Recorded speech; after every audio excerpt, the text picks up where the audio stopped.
The rule, number one, speakers will be in this order.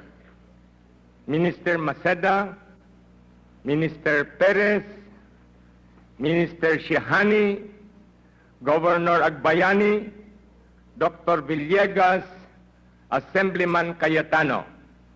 They will each speak 10 minutes. It will be a rebuttal, and they could utilize this to give the rebuttal or interpolate any member of the other side.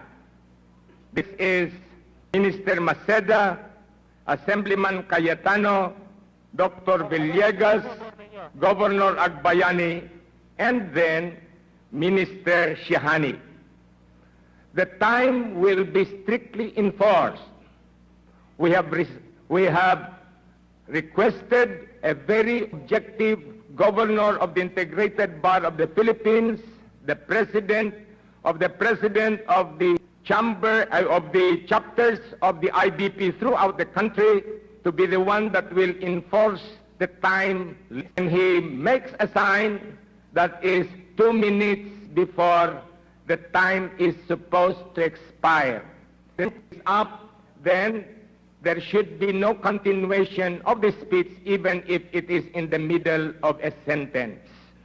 Because otherwise, Governor Manalo will stand up and said, your time is up. So those are the rules of this debate. Thank you.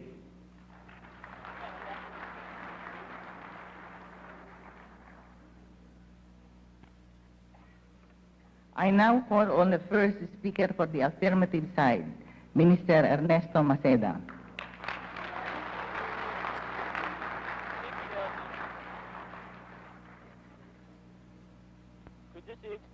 There is one provision of this new constitution that I don't like, and many of you don't like.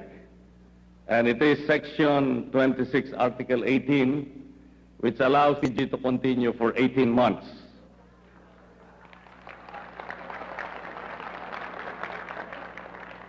I would have been happier if it were only 6 months. But just like you, there are provisions I like and there are provisions I don't like. And certainly, Section 26 cannot offset all the good provisions that I like. And certainly, if you're talking about 18 months or the period, if you vote yes for this Constitution and restore a bicameral Congress, and you get enough people elected, within 6 months you can get a law which will abolish, terminate, or replace the PCGG. I'm not very much gladdened by the wishy-washy attitude on the death penalty. It should have been absolutely prohibited or absolutely allowed.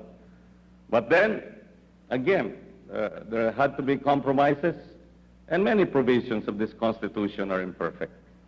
But I am for yes because I guess you will agree with me that it's much better than the Freedom Constitution. And the strong probability is that if we reject this Constitution, at least for a certain period, if not for 5 more years, the Freedom Constitution may continue. I am for yes because I feel very sincerely that even if people say that some of it are legislative in nature, meaning to say it has gone past its fundamental character, it's still better than the 73 Constitution, which I believe was not validly ratified. Definitely better because my first and principal reason why I like this Constitution, unlike the 73 Constitution, is the fact that it restores the presidential system of government. We experimented with the parliamentary system, then we had it amended to a semi-parliamentary system. There was a system where the president had a prime minister who we didn't know what his duties really were, whether he was really prime minister or not. And there was a system where the president could dissolve parliament. And really, the Philippines is not ready for a parliamentary system. We need a presidential system which, in effect, restores the tripartite system of government and a system of checks and balances, which we sorely need. Whether you are loyalist or pro-Cory, we all agree that it is good to have checks and balances. And you are enjoying these checks and balances now partly through the reinstitution of a free press, which is one of the mechanisms for checks and balances. In this Constitution, there are restraints on the declaration of martial law. The President may proclaim martial law or suspend the privilege of the writ of habeas corpus, but not for more than 60 days. And definitely not for any imagined reason. It has to be in case of actual invasion when public safety requires it. And safeguards are now given to prevent abuse. Examples, within 48 hours of the proclamation, the President must submit a report to Congress. Congress can on its own convene anytime and anywhere to revoke an unjustified proclamation. The President cannot set aside or disregard such revocation. Even if Congress should not revoke such proclamation, martial law shall not extend beyond 60 days. And now the Supreme Court may review the sufficiency of the factual basis, and most important of all, any citizen challenging the validity of the proclamation can challenge before the Supreme Court, and the Supreme Court must promulgate its decision within 30 days after filing. The state of martial law does not suspend the operation of the Constitution. It does not supplant the functioning of the civil courts or legislative assemblies. Besides that, other limitations on the President's power are the restoration of the limitations on the power to appoint. There will be a commission on appointments which will review all appointments except those in the judiciary for which a judicial and bar council is set up to screen and recommend appointees. The President now can only contract or guarantee foreign loans only with the prior concurrence of the Monetary Board and subject to limitations provided by law. Again, whatever political persuasions you belong to, we have to admit that part of the reasons why we are in trouble economically is we have such a huge foreign debt, 26 or 27 billion. All treaties and international agreements must be concurred in by 2/3 of all the members of the Senate. The powers of the judiciary have been expanded so that the President cannot now invoke the protection of what is known as, quote, political question, unquote, with regards to his acts. The right of the public to be informed of the state of health of the President is enjoined. As a matter of fact, in the Bill of Rights, there is a right to information. There should be passed, as soon as a Congress established, a right to information act. And so, my friends, I like this Constitution because, as Naprama said, the opposition has zeroed in on 15 out of 400 defective provisions. Clearly, the good provisions greatly outweigh the objectionable provisions. And the good provisions are not even debated, such as human rights. I think you will agree with that. The expanded provisions of the Bill of Rights, priority for education, health, local autonomy, very important. Ecology is even given importance. Science and technology, arts and culture, scholarship, and even sports, and even consumer rights. And of course, also this question of easier amendment of the Constitution through public process, participatory democracy, multi-sectoral representation, multi-party system, people's organizations, direct participation in lawmaking. On the whole, the good provisions outweigh by a big majority the bad provisions. Thank you.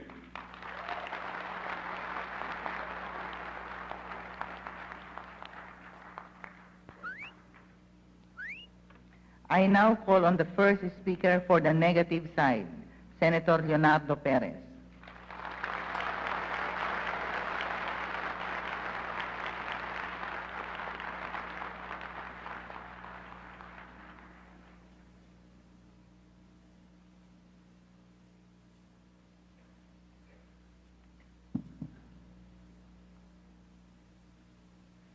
Ladies and gentlemen, with your indulgence, I contend that this Constitution deserves to be rejected and thrown to the wastebasket of history.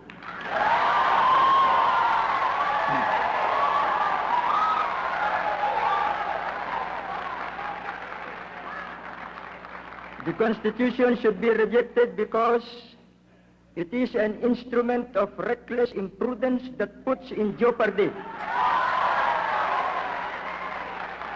the security of the state, a potential vehicle for a dictatorship more dangerous and more vicious than that one sought to be avoided. Contrary to the claim of its proponents, this charter is undemocratic and anti-people. It is pro-criminal and anti-social.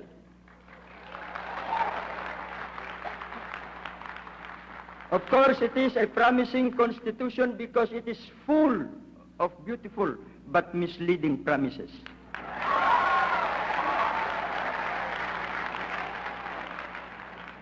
This constitution places in jeopardy the security of the state, and I would like to explain. Under the 1935 and 1973 Constitution, the President of the Philippines can declare martial law in case of invasion, insurrection, rebellion, or imminent danger thereof when the public safety requires it. Under the proposed Constitution, the President may also declare martial law or suspend the privilege of the writ of habeas corpus in case of invasion or rebellion when the public safety requires it. But under this proposed draft, the Congress, by a vote of a majority of all its members voting separately, may revoke a declaration of martial law or a suspension of the writ. Also, the Supreme Court can review the sufficiency of the factual basis of the declaration of martial law or the suspension of the writ of habeas corpus. For the record, I am in favor of a mechanism to review the declaration of martial law, but not a chaotic system such as this one that is provided in the present draft. Let us imagine this situation. Suppose the Congress revokes the proclamation of martial law and says that the President is wrong.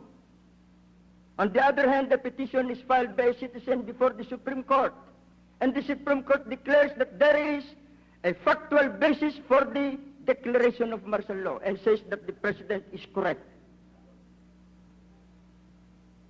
What is the President going to do in this situation? And what will the military do? Surely there will be a constitutional crisis, if not national disarray in the midst of invasion and rebellion, and the security of the state is placed in jeopardy. Under the present draft, the words imminent danger thereof have been eliminated. The Constitution as drafted requires actual invasion, actual rebellion when the public safety requires it before the President can declare or impose martial law. I recall a case we studied in criminal law of a man who killed his wife and her lover, whom he found in a secluded place. He testified, the husband testified that he saw his wife lifting her skirt while the man was unbuttoning his pants. Cuando la mujer bajando su saya, mientras el hombre apuntándose sus pantalones.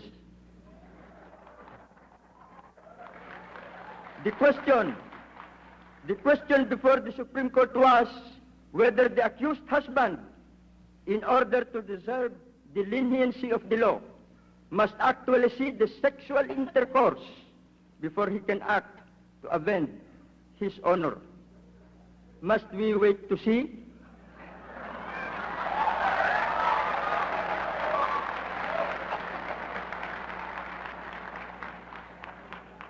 Advocates of ratification say that these provisions or safeguards will prevent any president from becoming a dictator. That may be true. But because of the emasculated powers of the president, a more ruthless dictator may emerge. We must remember that the declaration of martial law and the suspension of the privilege of the writ of habeas corpus are self-defense mechanisms of the state. If that mechanism is weakened by the emasculation of the powers of the president, outside forces like the communists may succeed to overthrow the republic and institute a dictatorship under a government that does not respect private ownership of property, religious freedom, the sanctity of the family, and other cherished values and customs of our Filipino heritage.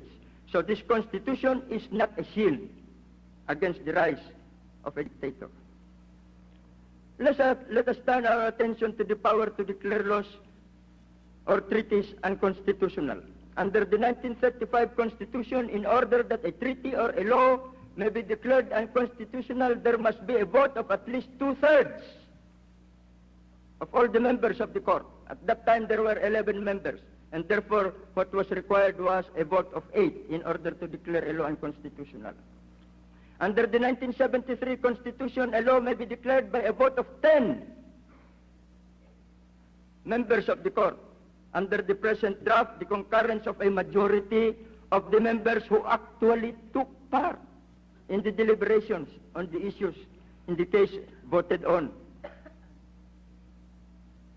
There is no number. And how many will be required to participate? It is not stated in the Constitution. But let us assume that in a court of 15 members, they will require that the presence of a majority will be required to do business. So 8. A majority of 8 would be 5. 5 can declare a law unconstitutional. A law that was approved by 24 senators elected by the people. A law that was approved by 250 congressmen elected by the people. A law that was signed into law by the president, elected directly by the people, and yet only 5 members of the Supreme Court appointed, not without any mandate from the people, can declare a law unconstitutional. Is this pro-people or anti-people power?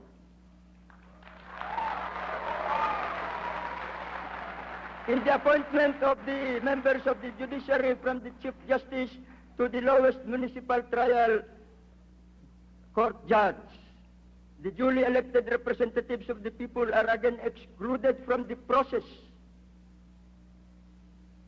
Under this Constitution, a judicial and bar council is created, composed of the Chief Justice, the Secretary of Justice, a representative of Congress, a representative of the Integrated Bar of the Philippines, a retired member of the Supreme Court, a professor of law, and a representative of the private sector, all controlled by the administration.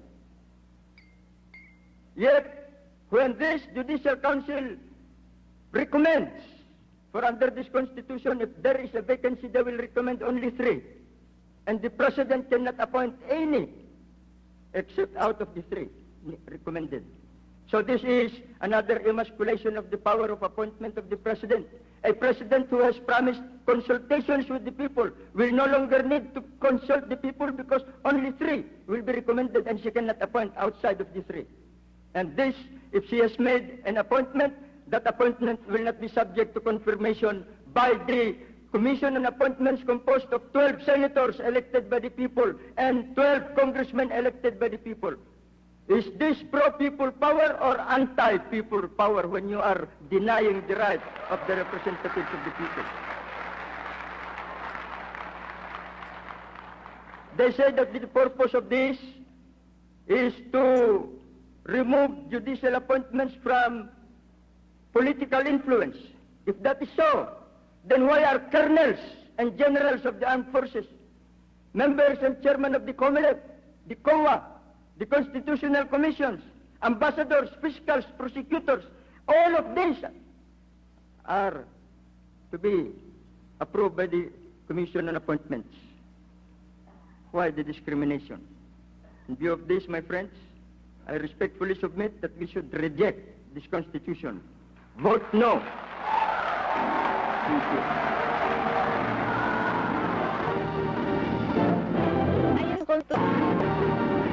The second speaker for the affirmative side, Minister Leticia Shahani.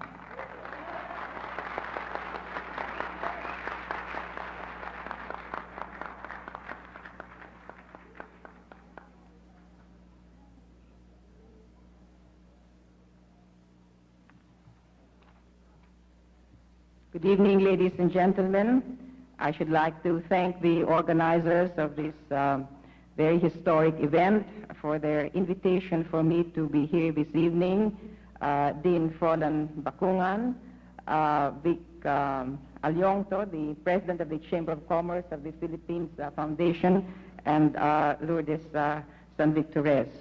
My dear friends, I am for the ratification of the 1986 Constitution.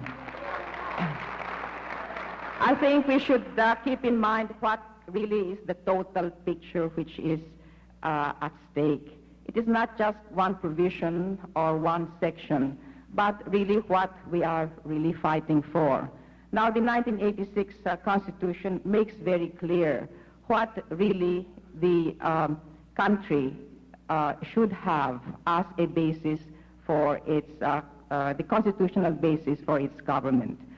First of all, it reestablishes or reinstates that we do have a democratic and republican state, and that democratic and republican state must be based on the respect of human rights, on the checks and balances in government, and also on an independent foreign policy. In addition to that, this political democracy, my dear friends, must be based on economic self-reliance and a sense of dedication and a sense of patrimony to the development of our own economy. And this, I think, is a very important basis of that political democracy. However, that economic democracy is not enough. It says that we want a country which should not only cater to the elite or to the 10% of the population, but we want to reach out to the masses of our people, particularly those who live below the poverty line. And this is why you have some very important sections on social justice. Someone has said this is really the heart and core of the 1986 Constitution. However, it also gives attention to the fact that political democracy, economic democracy, social justice is not enough. But there must be the sense of accountability and the sense of integrity for that democracy to survive.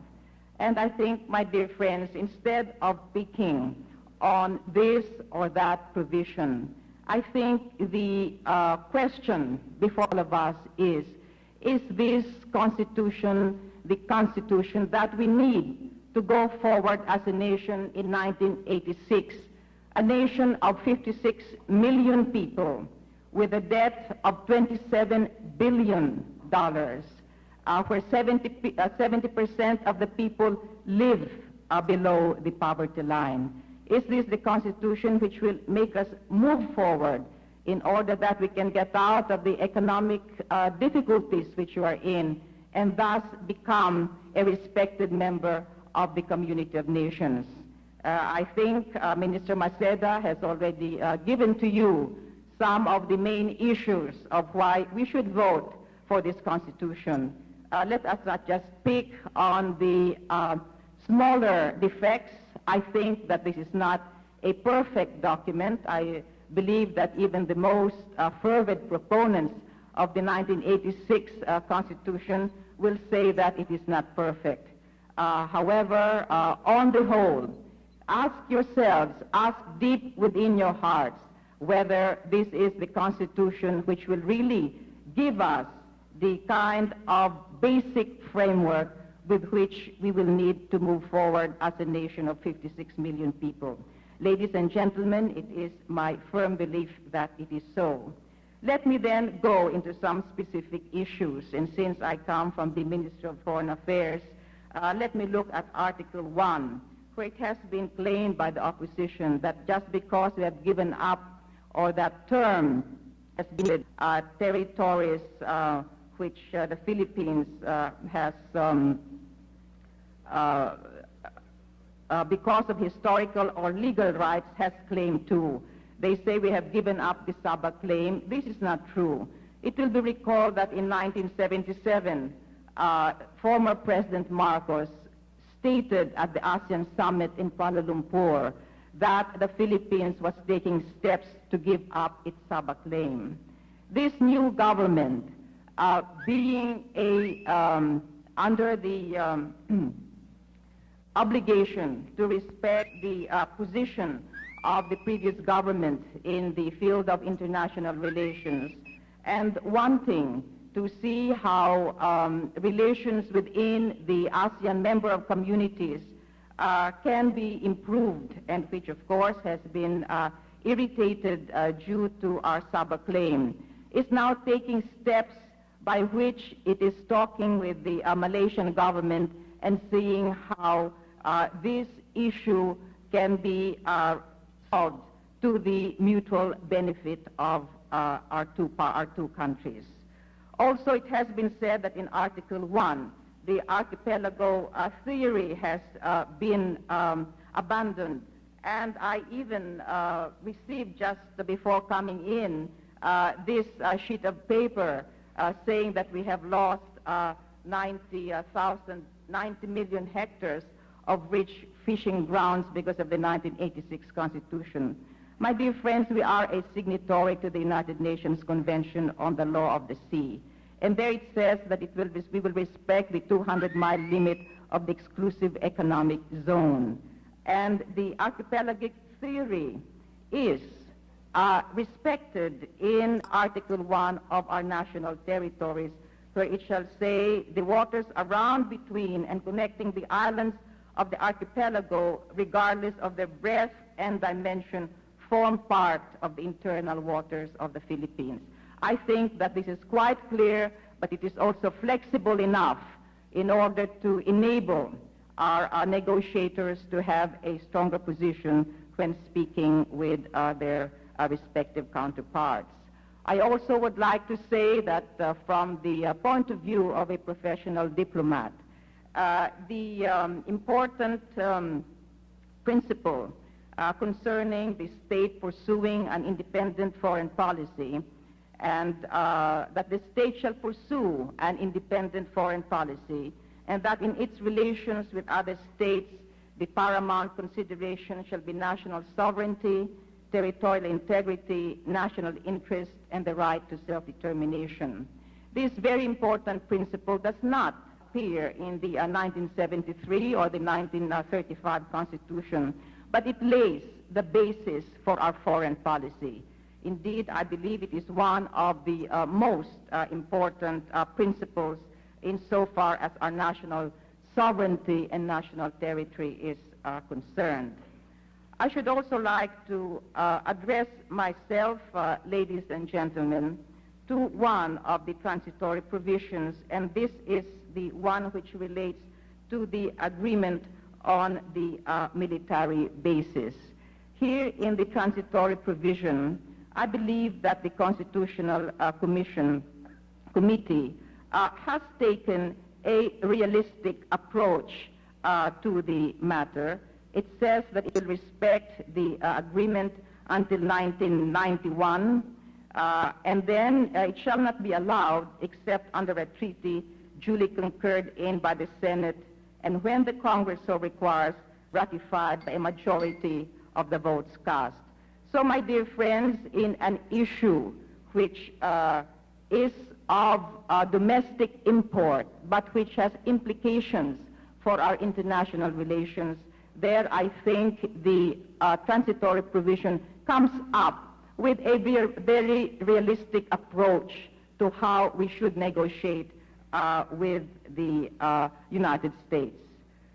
The other provisions which I would have wanted to deal at greater length deal with the article, with the section on social justice, and although the Constitution, comments have been made that it is anti-people, certainly there is no doubt that in the article on social justice and human rights, the committee have given very great recognition of the role of labor, women, youth, etc. So let's give it a big yes vote. Thank you.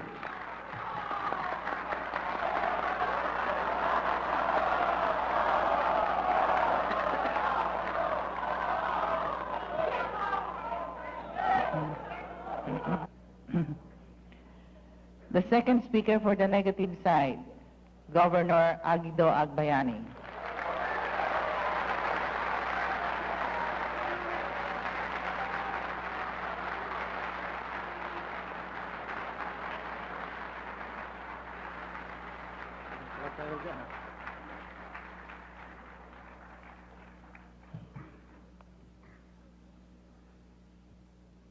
Ladies and gentlemen, and greetings to all. It is claimed, and this is one of the campaign lines of the yes votes advocates, that the ratification of the Constitution, 1986 Constitution, will bring us stability, peace, unity, and democracy.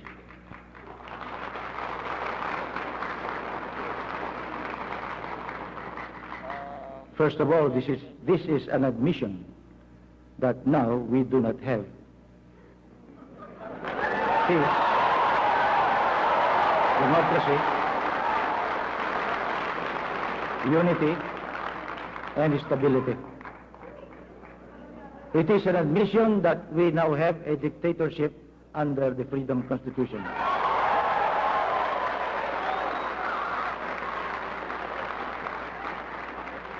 Parenthetically, my friends, all of this were brought about by this new government. Indeed, in betrayal of the high ideals and aims of the EDSA revolution, instead of immediately declaring a democratic and constitutional government, it declared itself to be a revolutionary government, under which absolute powers more than those of President Marcos. And now, another campaign line of the yes votes is that we must vote yes, or else we go back to the Freedom Constitution, instability, dictatorship. Using this very instability, dictatorship, and disunity as a weapon to compel us, to coerce us to vote yes. I hope and pray that the Filipino people will not succumb to this campaign line.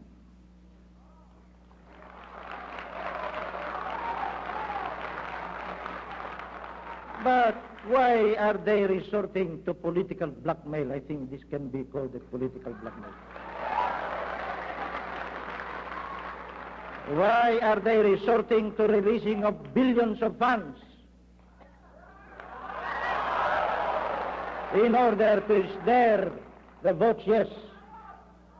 Why are they threatening OICs that if they do not campaign for yes, they will be removed? Why are they, not only in my province of Pangasinan, but in the entire Philippines, also threatening the barangay captains that if the yes votes would vote in their communities, they would be removed?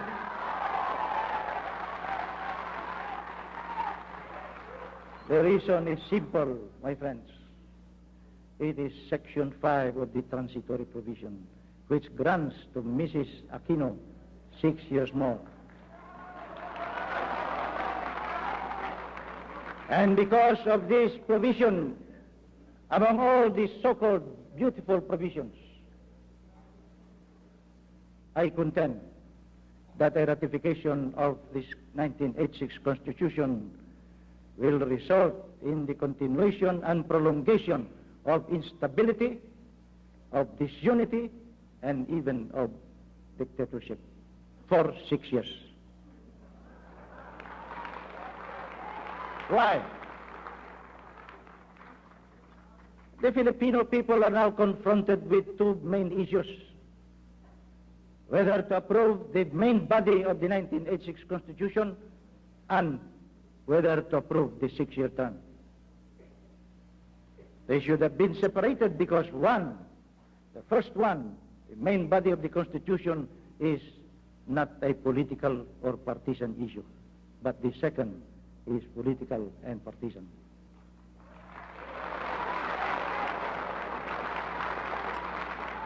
But they have lumped these two issues together for the Filipino people to answer by just one yes or no.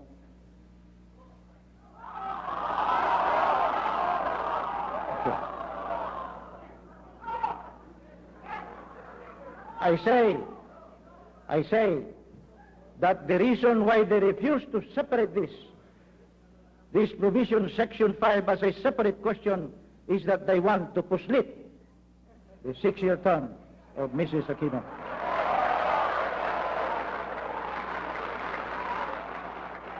In the event that the yes vote would win, we will not know how many voted for the main body of the Constitution.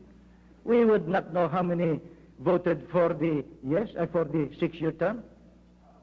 The results as to the mandate of the President would not be conclusive. And so, my friends, those who oppose her, and there are millions of them in the Philippines,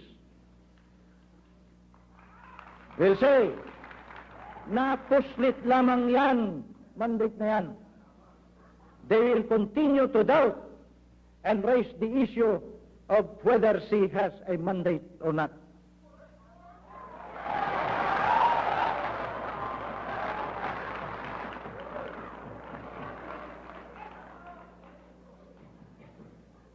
And so, there will be instability, there will be disunity, there will be no peace if we ratify this Constitution. Therefore, vote no.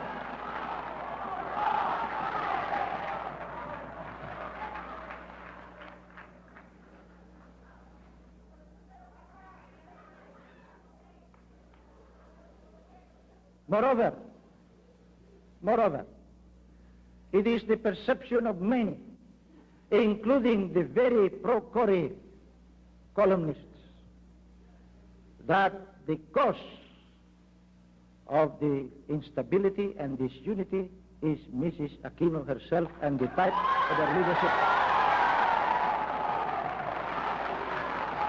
And the policies that her government has adopted. I don't have to, I have the quotations here, like Nunez Olivares and Luis Mauricio, but I have only 10 minutes. About the policies, like for instance the policy in Mindanao, a policy of propaganda gimmickry. There was no problem, now the problem has been expanded and enlarged.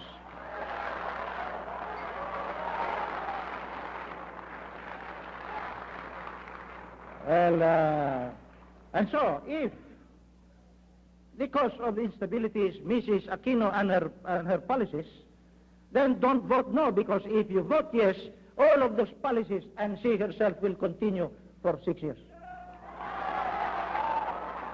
And now, it is said by the two preceding speakers that the Constitution has full provisions. The defects are not very, can be amended.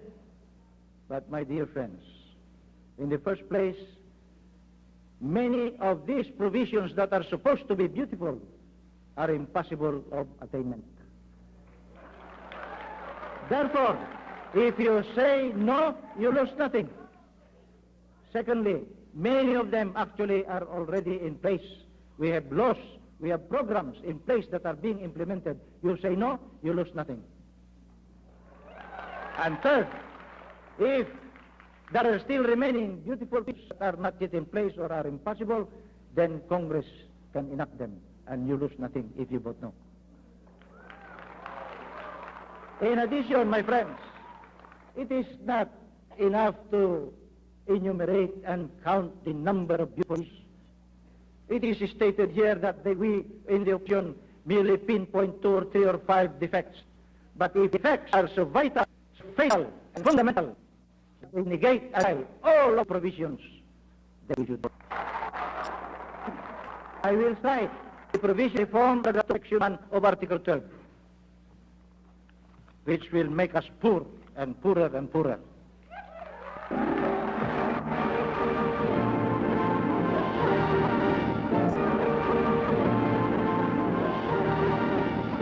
The third speaker for the affirmative side, Dr. Bernardo Villegas.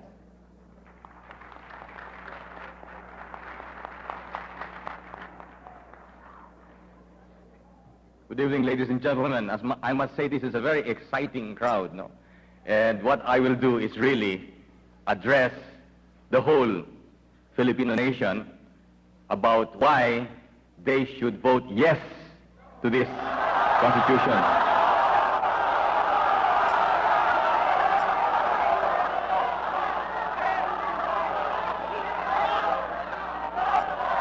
I think this draft Constitution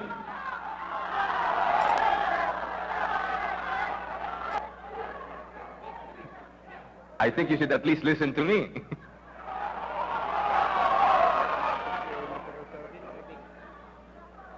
This draft Constitution is the best Constitution ever drafted in Philippine history.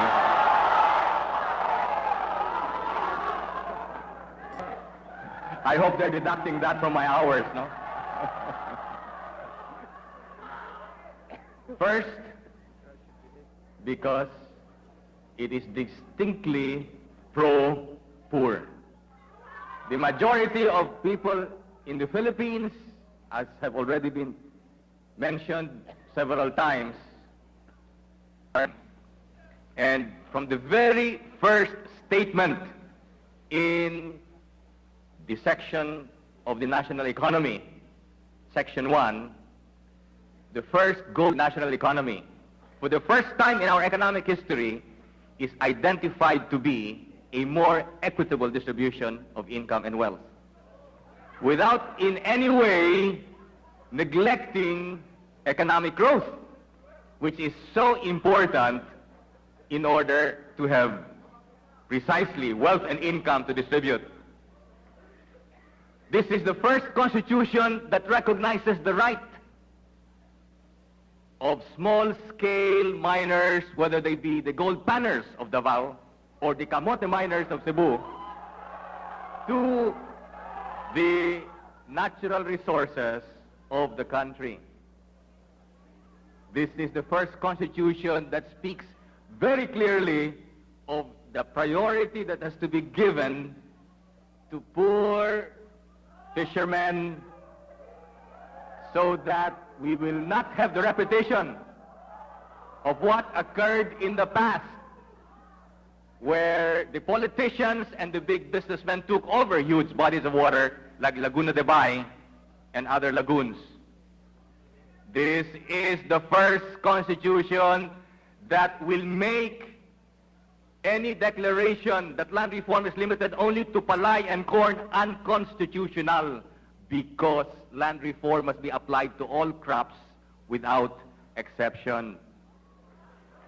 This is the first constitution that, despite the preferential option for the poor, says the right owners to receive just compensation without in any way burdening the farmers, because it is very clear in the deliberation of the Commission that the farmers will pay only what they can afford, and the difference will have to be made up precisely from public funds. Second, this is the first constitution that has enshrined what used to be just a personal slogan of a president called the Filipino First policy, because it says very clearly that the state shall give preference to Filipino labor, to domestic materials, and to locally manufactured products, but at the same time, it does not give license to producers to inflict low-quality products at high prices, because it adds that the state shall adopt policies to help make local industries competitive. So it has balanced the welfare of the producers and the 56 million consumers, the majority of whom, as you very well know, are poor people. This is the first one that clearly stated that we have to respect private initiative so that an all-powerful state will not in any way start creating Nasutras, Philsocom, Unicom, NFA. This is the first constitution that says very clearly that private individuals must contribute to the common good in their private capacity. So it does not in any way espouse untrammeled capitalism. It is a constitution that talks about business with a social responsibility. This is the first constitution that balances the necessary agricultural development and agrarian reform that are indispensable to making 56 million Filipinos self-reliant in food, and will enable industrial workers to work at reasonable wages. This is the first constitution that makes sure that industries will have enough domestic market by precisely making sure that the farming sector has a sufficient development before we go into an all-out industrialization scheme, which is not in any way negated by the Constitution. So I maintain that this Constitution is pro-poor, pro-Filipino, pro-freedom, and is dynamic and progressive. This is the best Constitution ever put together in Philippine political and economic history. Thank you very much.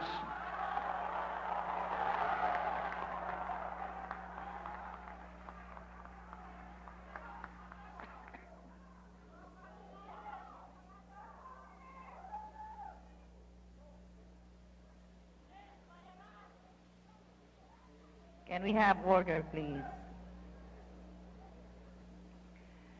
The third speaker for the negative side, Dr. Renato Cayetano.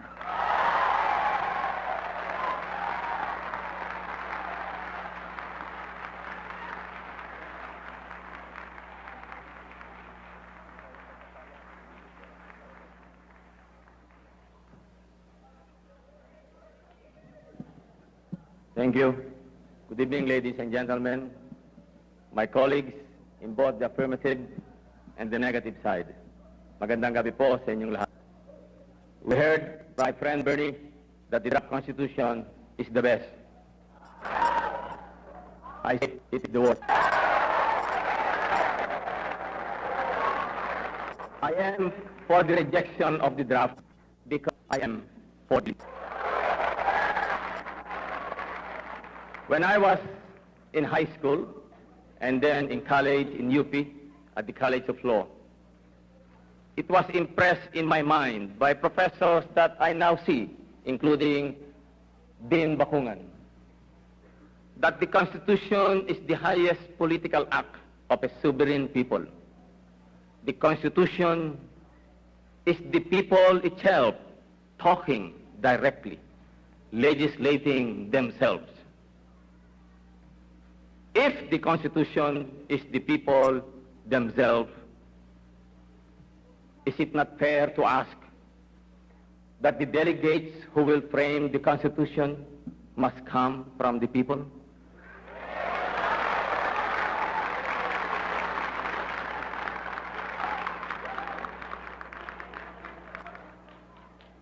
The Malolos Constitution was framed in 1899, not only by elected, but also by appointed. There were 193 members of the Malolos Congress in 1899, when the Filipinos were about 4 million. In 1935, there were 202 delegates that were elected, when the Filipinos were about 17 to 19 million. In 1971, there were 320 elected delegates, when the Filipinos stood about 40 million. And last year, thanks to Proclamation number 9, there were 48 appointed commissioners.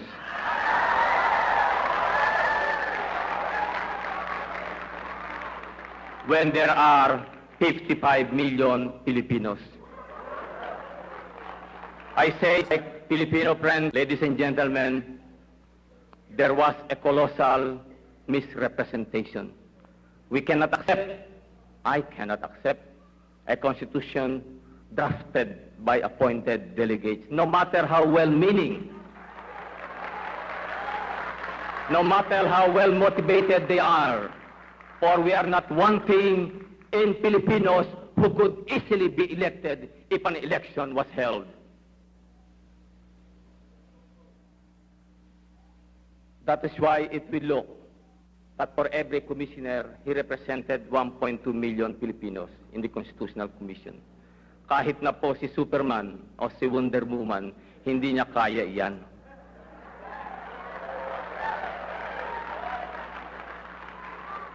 There were less than 30 provinces that were represented in the commission out of 75. Why do you think Mindanao is inflamed? Dahil sila ay nakalimutan. When we went there 2 weeks ago, even the most rabid Cory Aquino followers had been standing up, talking on radios, appearing on television. They were porno. Because they feel this is an assault on the capability and integrity of the Filipino people to choose their own delegates that will frame the highest fundamental act of this country.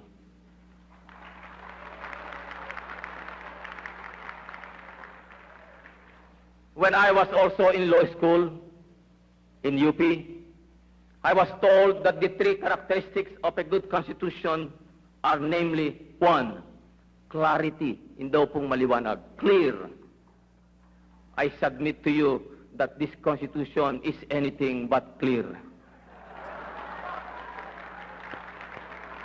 I will give you an example. Perez say in Section 5 and Article 7 that the President shall be elected for 6 years and there will be no re-election. Maganda yan. Dapat tayong pumayag. Personally, I prefer that. But then I ask you, why did they make it ambiguous? How come they did not cover Cory Aquino? How come the incumbent president is not covered by this ban? Is that clear? Statutory provisions. How come there was no saving clause for the almost 1.5 million government employees after the ratification of the Constitution? What will happen to the public school teachers, to the members of the police and the military? Will they be terminated? I do not know, but it is not clear. The 1935 Constitution under Section 4 and the 73 Constitution under Section 9 categorically and expressly articulated in almost the same language that the officials and employees of the government shall continue to hold employment. Dito po sa draft Constitution, they forgot to put that. Why? I do not know. But definitely it is not clear. The second criterion is brevity. It must be brief in form. In the words of the London economist, in its issue of January 10, 1987, The Constitution, quote, is snoringly long, unquote. Makakatulog ko po raw o kaya mababangungot kayo bago nyo matapos ang Konstitusyon.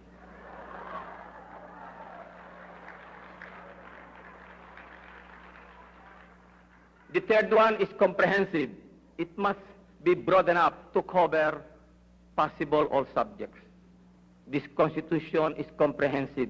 It covers almost everything from cradle to grave.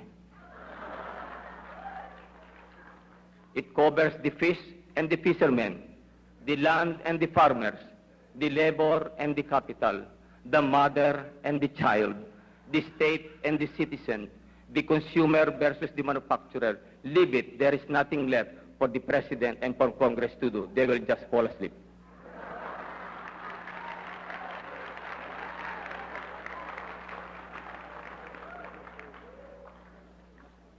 To me, a constitution should not be drafted in anger. This constitution was drafted in anger. To me, a constitution should not be framed in hate. This was framed in hate. It was framed in anger and hate for Marcos.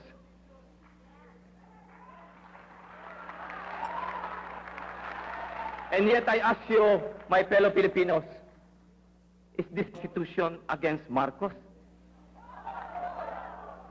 Is this for Cory? It is for all of us. For you and I out there, and the people who are watching us, and for all the Filipinos that have yet unborn. It should be for all Filipinos, regardless of political affiliation, regardless of creed, regardless of cultural, social, and social background. And yet, this Constitution was framed by men and women who have hate and anger in their heart.